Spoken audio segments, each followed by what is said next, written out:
এই অধ্যায়ে আমরা ফটোশপের অত্যন্ত গুরুত্বপূর্ণ একটি প্যালেট অ্যাকশন প্যালেট এই অ্যাকশন প্যালেট সম্পর্কে আলোচনা করব। তো অ্যাকশন প্যালেট মূলত রয়েছে উইন্ডো মেনুতে গিয়ে আমরা অ্যাকশন প্যালেটটি নিয়ে আসব।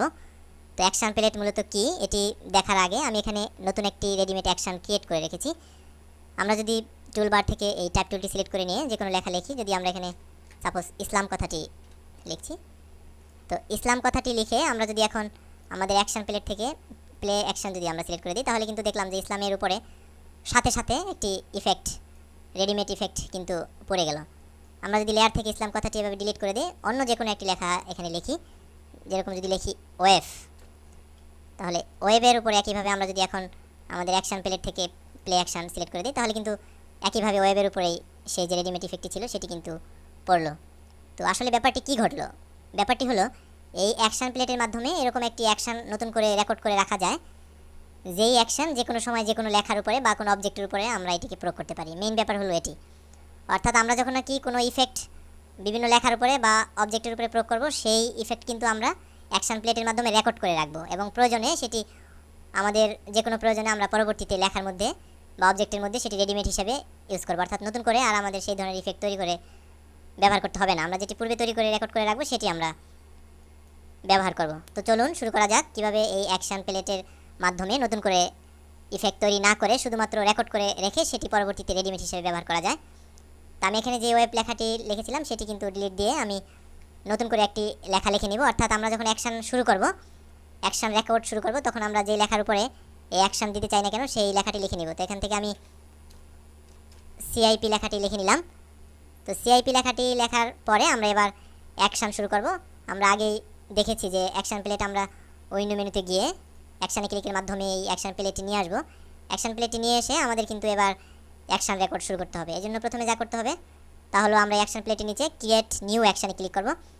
তো ক্রিয়েট নিউ অ্যাকশানে ক্লিক করার পরে কিন্তু আমাদের অলরেডি নিউ অ্যাকশন নামে একটি ডায়লগ বক্স এসেছে। আমরা এখানে যে কোনো নাম দিতে পারি অথবা এখানে সিআইপি লিখে দিতে পারি। তো সিআইপি লেখা লিখে আমরা কিন্তু রেকর্ডে ক্লিক করলাম। তো রেকর্ডে ক্লিক করার পরে আমাদের কিন্তু অলরেডি রেকর্ড শুরু হয়ে গেল। অর্থাৎ আমরা এখন যা করব সম্পূর্ণ রেকর্ড হয়ে যাবে। তো সিআইপি লেখাটি যে আমরা লিখেছি লেয়ারে, এই সিআইপি লেখার উপরে এখন বিভিন্ন প্রকার ইফেক্ট আমি দেবো। এই জন্য সিআইপি লেখার উপর ডাবল ক্লিক করেও আমরা লেয়ার স্টাইল নিয়ে আসতে পারি, অথবা বিভিন্ন ইফেক্ট প্রয়োগের জন্য আমরা লেয়ারে গিয়ে লেয়ার স্টাইল ক্লিক করে এখান থেকে যে কোনো একটি ক্লিকের মাধ্যমে আমরা লেয়ার স্টাইল ওপেন করব। লেয়ার স্টাইলটি ওপেন করার পরে আমরা কিন্তু এখানে ড্রপ শ্যাডো দিতে পারি আমাদের এই সিআইপি লেখার উপরে, অথবা ইনার শ্যাডো অথবা ইনারগুলো bevel emboss, satin, colour gradient, pattern, stroke, এই ধরনের যতগুলো ইফেক্ট রয়েছে ফটোশপে সমস্ত ইফেক্টগুলো আমরা ইচ্ছে করলে আমাদের ডিজাইনের প্রয়োজনে আমরা কিন্তু লেখার মধ্যে এগুলো প্রয়োগ করে অ্যাকশনের মাধ্যমে রেকর্ড করে রাখতে পারি। তো এখন আমরা আমাদের প্রয়োজনে আমরা যতগুলো ইচ্ছা দুটি কমিয়ে বা সবগুলো বা একটিও না, এই ধরনের ইফেক্ট আমরা আমাদের ডিজাইনের সৌন্দর্য বৃদ্ধির জন্য যখন আমরা এটি প্রয়োগ করব, তো প্রয়োগ করা হয়ে গেলে কিন্তু এবার আমাদের ওকেতে দিয়ে বের হয়ে আসতে হবে। অর্থাৎ আমরা মাত্র লেখার মধ্যে ইফেক্ট প্রদান করলাম। তো এই যতগুলো কাজ করলাম এটি কিন্তু অলরেডি রেকর্ড হলো। এবার আমরা রেকর্ড থামিয়ে দিব। অর্থাৎ যে ইফেক্টগুলো আমরা দিলাম সেই ইফেক্টগুলো কিন্তু অলরেডি তৈরি হয়ে রয়েছে, অর্থাৎ রেকর্ড হয়ে গিয়েছে। এবার আমরা এই অ্যাকশন প্লেটের বাম পাশে স্টপ প্লেইং রেকর্ডিং, এখানে ক্লিকের মাধ্যমে কিন্তু আমরা অলরেডি আমাদের অ্যাকশানের যে রেকর্ড প্রক্রিয়া ছিল সেটি কিন্তু বন্ধ করে দিয়েছি। তো বন্ধ করে দেওয়ার পরে এবার কিন্তু আমরা অ্যাকশন প্রয়োগ করব। অর্থাৎ সিআইপি যে আমরা আগে লেখাটি লিখেছিলাম এটি কিন্তু ক্লোজ দিয়ে বের হয়ে আসছি। এবার আমরা যে ইফেক্ট রেকর্ড করে রেখেছি অ্যাকশন প্লেটের মাধ্যমে সেটি কিন্তু পরবর্তীতে আমরা ইউজ করব। অর্থাৎ আমাদের নতুন যে ডকুমেন্টস ছিল সেটি আমরা তো ক্লোজ দিয়ে বের হয়ে আসবে। এখন পরবর্তীতে যখন খুশি তখন কিন্তু আমরা একটি নতুন ডকুমেন্টস তৈরি করে এবার আমরা যে কোনো লেখা লিখে সেই যে কতগুলো ইফেক্ট আমরা অ্যাকশনের মাধ্যমে তৈরি করে রেকর্ড করে রেখেছিলাম সেটি এখন প্রয়োগ করব। তো এই জন্য আমরা আমাদের প্রয়োজনে যে কোনো লেখা লিখব। আমরা এখানে আল্লাহ কথাটি লিখেছি।